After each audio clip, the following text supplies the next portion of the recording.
Langsung aja pertanyaan kedua. Lanjut. Dari Instagram, Yakob2207. Kenapa di dalam gereja Katolik seorang wanita tidak boleh menjadi pastor? Nah, apakah ini termasuk patriarki dari Yahudi?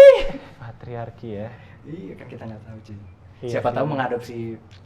Emang sih agak-agak kayak maksudnya dalam kebiasaan dalam pola pikir masyarakat pada waktu itu emang namanya kita harus wajarkan kalau agak yang patriarki ekstrim gitu. Tapi kalau untuk kasus kenapa nggak boleh ada seorang wanita menjadi pastor, sebenarnya di gereja ortodoks juga sama. Di gereja ortodoks nggak boleh perempuan jadi imam, nggak boleh jadi pastor. Alasannya? Alasannya karena Karena gini. Protestan kan open source nih, boleh. Kalau open source ya mirip kayak apa?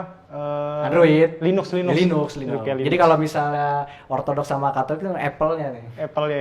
nggak bisa diapa-apain. Jadi kalau di gereja ortodoks jadi imam itu kan dia sebagai rupa Kristus dalam menjalankan rahmat-rahmat. Nah, rahmat-rahmat itu sakramen-sakramen. Jadi misalnya lagi dalam baptisan.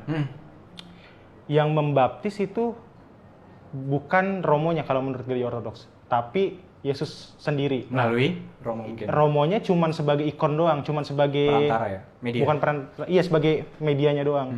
Sedangkan yang benar-benar melaksanakan adalah Kristus sendiri. Makanya kalau di gereja ortodoks kalau baptisan itu kayak gini, hamba Allah dibaptiskan. Jadi bukan imamnya yang membaptiskan, tapi Kristus yang membaptiskan melalui ikon, si romonya ini menjadi ikon. Kalau bahasa Latinnya persona Christi.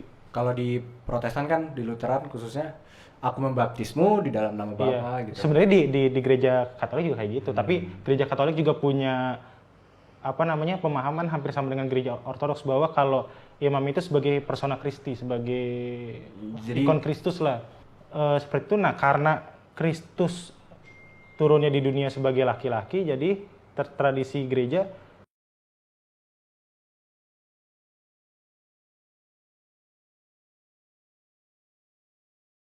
Protestan kan sebenarnya awalnya reformasi juga belum ada isu kesetaraan gender ya. belum ada isu yang kesetaraan gender. Jadi pendeta wanita juga nggak ada, tapi seiring berkembangnya isu kesetaraan gender, nah gereja Protestan juga ikut mengadopsi